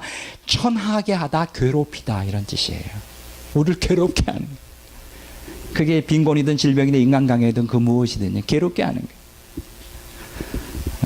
갈등을 갖게 하는 거예요. 그래서 우리를 시험하는 거예요. 그런 괴로운 환경 가운데서 하나님 말씀을 지키는지 안 지키는지 보는 거예요. 그렇게 하시는 거예요. 그러니까 훈련하시는 거예요. 광야라는 것은 어떤 곳이냐? 하나님께서 훈련하고 연단 하시는 장소예요. 그러면 여기서 아주 중요한 게 있어요. 왜 그렇게 광야 같은 세상에서 우리를 갖다가 시험하고 훈련하고 고통을 허락하시느냐? 여기 목적이 있습니다. 자, 16절 한번 읽어보겠습니다. 16절 다 같이 읽겠습니다. 내 조상도 알지 못했던 만나를 광야에서 내게 먹이신다니 이는 다 너를 낮추시며 너를 시험하사 마침내 내게 복을 주려 하심이라.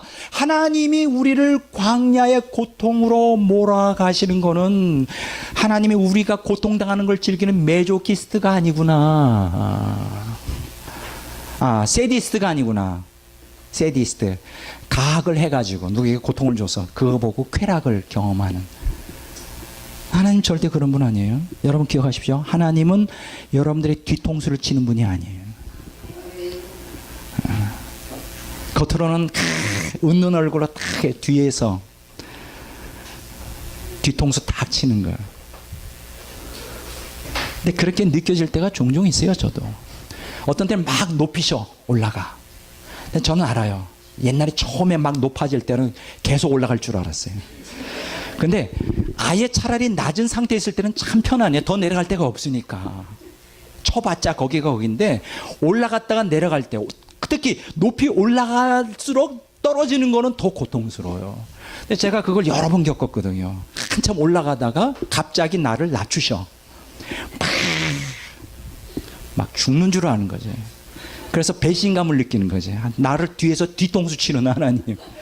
아니 어떻게 그럴 수 있는 거야. 그런데 그걸 많이 겪다 보니까 이제는 어떠냐, 올라가도 떨어질 걸 보고 올라가죠. 내려가겠구나. 기대도 안 해. 뭐 올라간다고 좋아하지도 않아. 기대도 안 해. 뭐 올라가면 올라가는 거, 내려가면 내려가는 거. 나하고 무슨 상관이 있어. 그렇게 훈련하시더라고요. 왜 그렇게 하실까 하나님? 왜 하나님은 올라갔다가 갑자기 나 예상 안 했을 때 막 내리쳐가지고 낮추게 하실까요? 거기에 집착하지 않게 하기 위해서.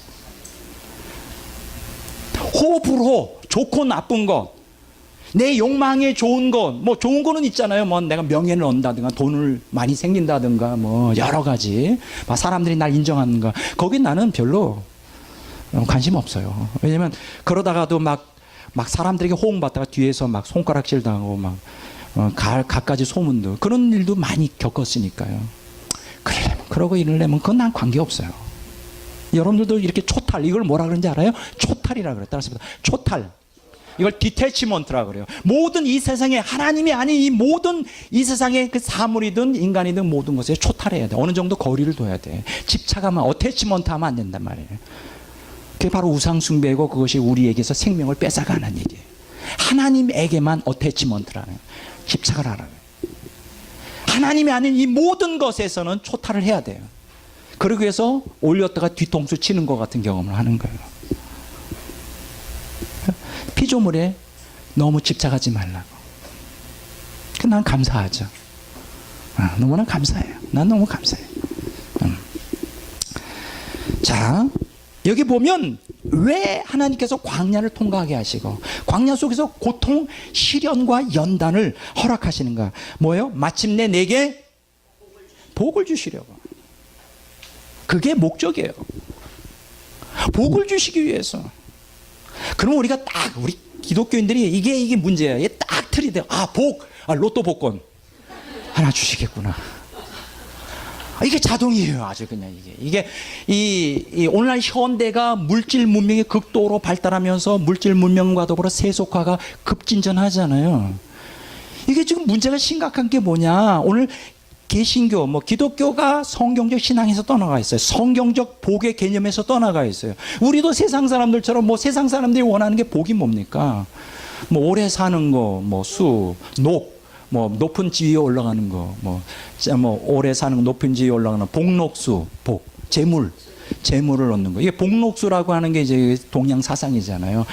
재물을 많이 얻는 거, 그 다음에 높은 관직에 얻는 거, 그다음에 오래 사는 거, 건강하게. 이게 복록수거든요. 이 어느 순간에 기독교인들도 똑같은 마인드를 갖게, 세속적인 마인드. 복하면 자꾸만 그게 물질적으로 부자가 되는 거, 자꾸만 세상에 명예에 올라가는 거, 그걸 잠깐 복이라고 생각해요. 그게 나쁘다는 건 아니지만, 여기서 말하는 복이 도대체 무엇일까?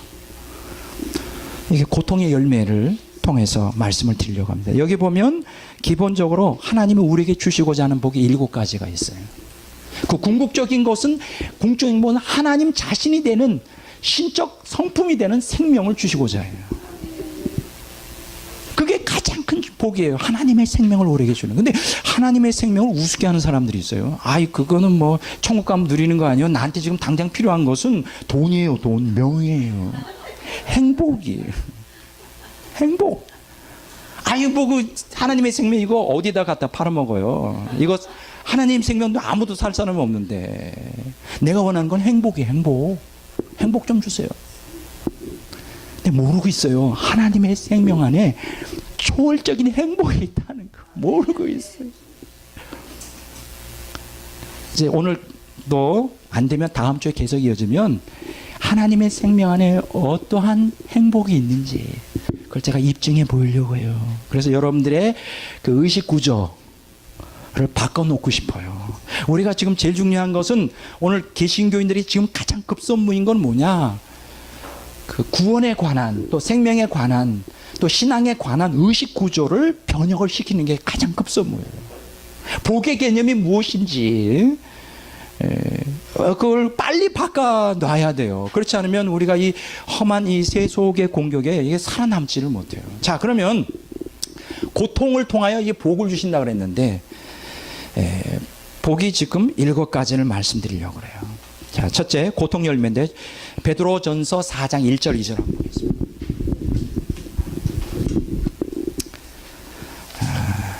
베드로전서 4장 1절 2절. 자, 다 같이 한번 읽어보겠습니다.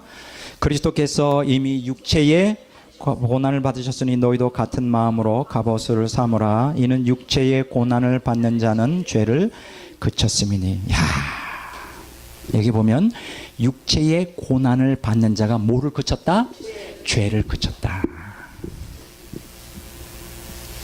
여러분 언제 죄를 많이 범할 것 같아요? 모든 게 다 평탄하고 순탄할 때 하고 고난을 당할 때 하고 언제 더 죄를 범할 것 같아요? 기독교 순탄할 때. 다윗이 언제 죄를 범했어요? 잘 모든 게 형통해 나가고 그럴 때 바세바를 범했잖아요. 다윗이 10년 동안 사울의 왕이어야 쫓김 당할 때는 하나님만을 절절히 사랑했던 사람이에요. 근데 여기 보면 육체의 고난을 받는 자는 죄를 그쳤다는 거예요. 그래서 여러분들에게 고난이 임할 때, 올 때, 여러분 감사해야 돼요. 왜냐하면 죄를 짓지 않게 돼요. 죄를 회개하게 되겠죠. 여러분 죄 문제가 해결돼야 하나님의 생명에 도달할 수 있잖아요. 가장 지금 절실한 게 죄 문제 아니에요. 죄의 본질은 뭐예요? 바로 자기중심주의잖아요. 근데 고난이 올 때 자기중심주의에서 하나님 중심주의로의 코페르니쿠스적 변형을 일으킬 수 있는 가장 좋은 기회라고요. 그 기회를 놓치면 안 돼요. 자기 변형을 꾀해야 돼요. 자기중심주의에서 하나님 중심주의로. 그 고난이 올 때 그걸 놓치지 말란 말이에요. 그 찬스를. 그 놓쳐버리면 지나가는 거예요. 그럼 다음에 또 고난 없느냐? 또 있어요. 계속 와요, 고난. 피할 수 없는 거예요. 그 과정을 거쳐 나가야 돼요. 그러니까 고난을 뭐로 사용하느냐? 원망 불평. 이스라엘 백성들이 40년 동안 한 게 뭐냐? 고난이 올 때마다 원망 불평했다고요. 불신하고 하나님을 욕했다고요. 그리고 오늘날 우리 육신에 속한 기독교인들의 모습인데 그렇게 하지 말라 이거예요. 고난이 올 때 하나님이 나를 너무나 사랑하여 복을 주시려고 주시는구나. 그러면 죄를 범하지 말아야지. 뭐예요? 자기 중심주의에서 하나님 중심주의에 코페르니쿠스적 변형을 일으키는 아주 귀한 시간으로 삼아야 되겠다. 가장 소중한 시간으로 삼았어요. 나중에 제가 얘기하겠지만 여러분 이렇게 생각하기 쉬워요. 야, 하나님을 이렇게 잘못 벌어들이면 안 되는데 뭐 고난에 순종하니까 옳았구나. 너는 더 먹어라. 더 고난 당하라. 그래가지고 그냥 그냥 고난을 싫어요. 그러면 안 받을 것도 그냥 고분고분 말 잘 들으니까 순종 잘하면 더 나에게 덤탱이 씌우는 게 아닌가. 여러분 기억하세요. 나중에 얘기하겠지만 각자에게 할당된 고난의 분량이 있어요. 일생. 그럼 더 받고 덜 받고가 없어요. 이제 문제는 똑같은 양. 근데 각자가 달라요. 분량이. 또 각자가 받는 형태의 고난이 달라요. 이건 나중에 얘기하겠지만, 그러니까 여러분들은 뭐 용을 쓰고 재주를 부린다고 그걸 피할 수가 없어요. 분량이 똑같아요. 각자 하나님의 절대 주권과 신적 지혜 속에서 각자를 다루기 위하여 주시는 고난의 분량은 각자가 달라요. 종류도 다르고 분량도 다른데, 왜냐하면 그 사람의 성량에 따라, 그 사람이 그것을 감당할 수 있는 수준에 따라 그 정해진 분량이 있다고요. 다 결정돼 있어요. 피하려고 그런다고 해서 피하는 게, 문제는 뭐냐? 하나님이 우리를 변혁시키려고 주시는 고난을 어떻게 말씀에 대처하여 순종하는 마음으로 받느냐 안 받느냐에 따라 그게 유익이 될 수도 있고 우리가 해가 될 수도 있어요. 고난이. 하나님께서는 각자 할당된 고난이 있는데 어떤 사람은 그걸 잘 활용하여, 우리가 피에르 코사드라든가 짠유기영 부이나 또 페넬롱 같은 사람은 그걸 다 활용하여 완전 성화에 이르도록 그걸 활용했고, 하나님의 깊은 생명 가운데 일어났고, 대다수의 기독교인들은 그걸 다 물쓰듯이 써서 다 피해서 무용지물로 만들죠. 천국 들어갈 때는 겨우 정말 지옥에서 벗어나서 겨우 천국에 들어갈 정도로. 그 낭비죠, 낭비. 무슨 얘기인지 이해가 되시죠? 자, 하나님께서 우리에게 허락하시는 고난은 뭐냐? 고난을 통과할 때 우리는 죄를 그칠 수가 있어요. 다 그런 건 아니지만 믿는 성도들이 그렇게 회개의 기회가 된다. 그게 얼마나 참 감사해요. 자기를 돌아볼 수 있는. 자, 두 번째로 고린도후서 12장 7절에서 10절을 봅니다.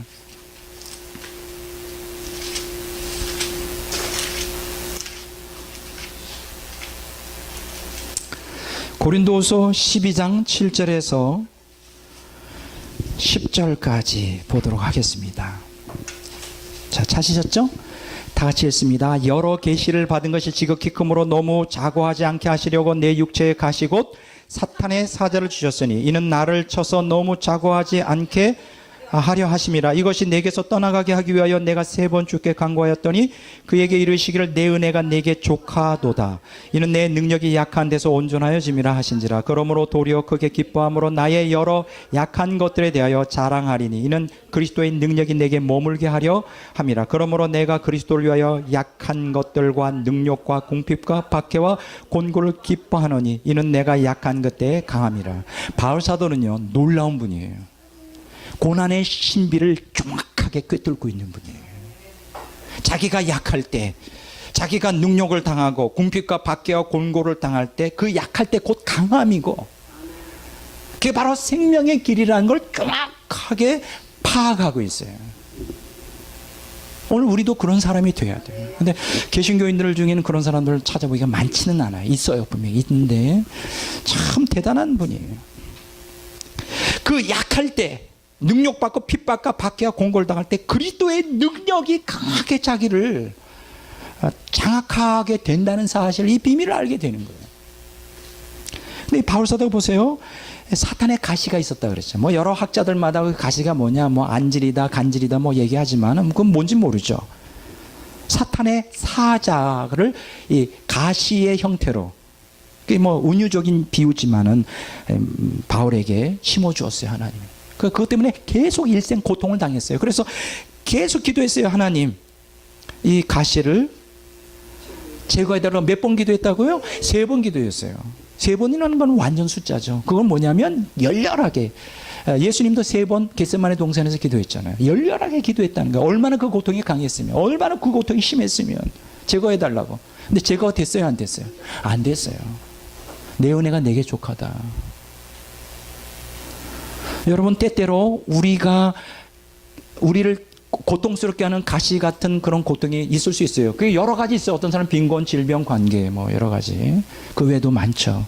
각자에게 주신 그 내 몫에 태인 십자가 다 달라요.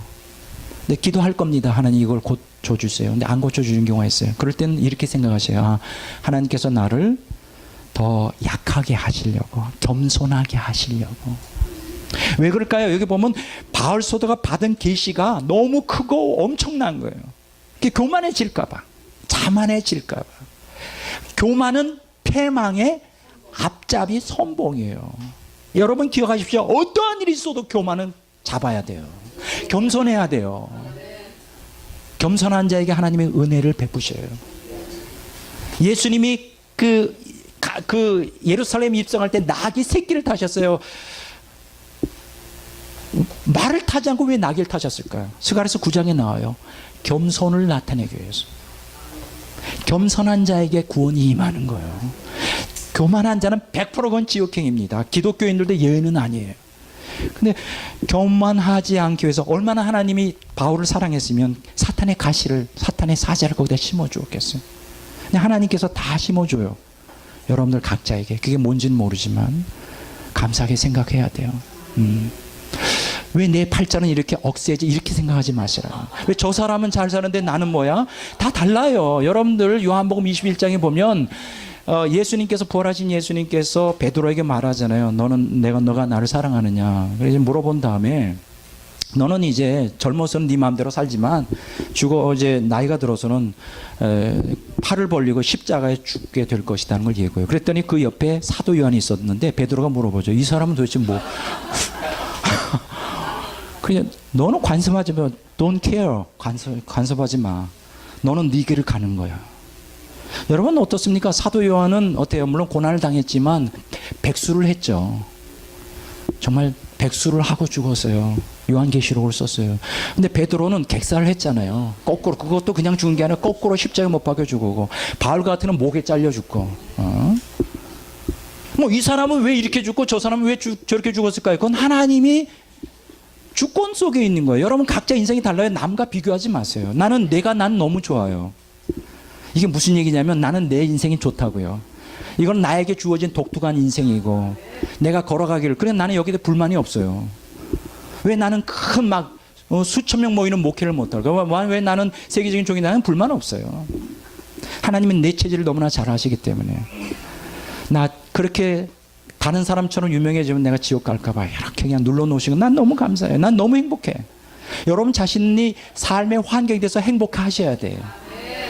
자꾸 남하고 비교하지 마세요. 남하고 비교하지 말라.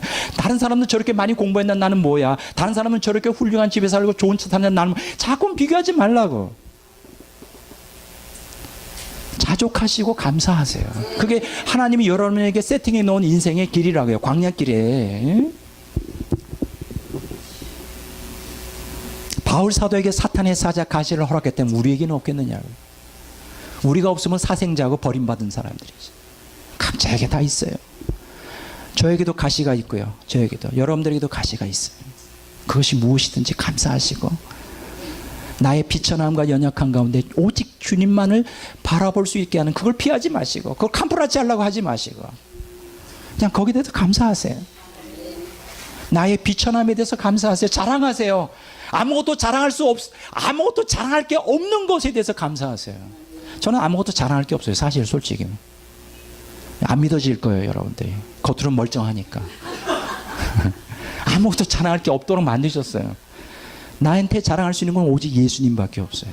예수님 날 구원하셨다는 것. 나는 전적으로 타락하고 부패한 존재지만 하나님이 나를 사랑하여 내게 하나님의 긍휼을 보이셨다는, 주님의 영광을 나타냈다는 거.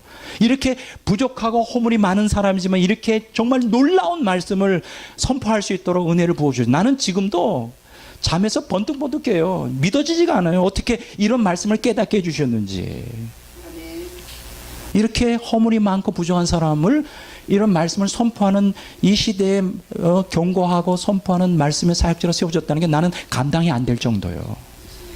나는 감당이 안 됩니다. 내 자격에 비하면 나는 감당이 안 돼요. 그 은혜가 감당이 안 돼. 근데 제가 40대 될 때까지 미국에서 10년간 유학하고 한국에 왔을 때 아무것도 해놓은 게 없었어요. 미국에서 억수로 고난당하고 억수로 연단당하고 그냥 실현당하고 미국에 10년 동안. 그래서 한국에 딱 왔더니 그때 40대 초반인데 할 게 없어요. 우리 친구들은 이미 다 교회를 딱 이제 담임하고 막 몇천 명 되는 교회들 하고 뭐 교수들로 다 해서 나는 아무것도 그때 내 정체성이 확립된 게 없었어요. 아무것도 없었어. 다시 시작했어야만 돼. 한국에서. 근데 나는 정말 어떤 면에서 절망적이었어요. 내가 뭘 할까? 지금 40 넘어가지 뭐 할까? 근데 하나님께서 10년 동안 이 신학을 공부하도록 했어요. 두문불출하고 저는 연구를 했습니다. 두문불출하고. 내가 살아남을 수 있는 건 이거 하나밖에 없다. 학자로서. 누가 알아주는 것도 아니죠. 뭐 누가 와서 강의해달라는 것도 아니고 10년 동안 두문불출하고 연구를 했어요. 왜 해야 되는지 몰랐어요. 그때는. 여러분 10년 동안 자그만치. 그 10년 동안에 2번 죽을 뻔했어요. 얼마나 몰입을 하여 연구를 했던지. 그게 다 지금 여러분들이 뭐 교재로 갖고 있는 게 그때 당시에 했던 거예요. 10년이 지나고 오늘날 이르러 저는 왜 그 10년의 어두운 밤, 정말 그 어두운 곳에서 처절하게 나와 투쟁하면서 그 고난을 통과하면서 어떤 미래도 보이지 않는 상황에서 연구를 했어야만 되는데 지금 저는 뚜렷하게 알고 있어요. 그때 그 10년이 없었다면 오늘날 내가 있을 수가 없죠. 나는 너무나 감사합니다. 나는 제가 연구원의 원장이라는 게 너무 자랑스러워요. 그렇다고 내가 잘났다는 게 아니에요. 주님이 너무나 위대하시고 제 인생에 임하여 저희 인생을 놀랍도록 고통을 통하여 낮추시고 겸손하게 하시고 오늘 나의 모습, 교부들의 영성을 닮아갈 수 있도록 인도하신 게 난 너무 감사해요. 난 너무 감사하다고. 그래서 오늘 첫 시간이 이제 길어졌습니다. 이제 바울 사도를 겸손하게 하셨다. 겸손은 구원의 지름길이죠. 저절로 겸손해지지 않아요. 하나님이 치셔야지 겸손하지. 그래서 이 고통은 우리를 겸손하게 하신다. 여기까지 첫 시간을 마치고 이제 점심 식사 후에 이제 두 번째 시간을 갖도록 이렇게 하겠습니다. 자, 복음성가 한 곡을 부르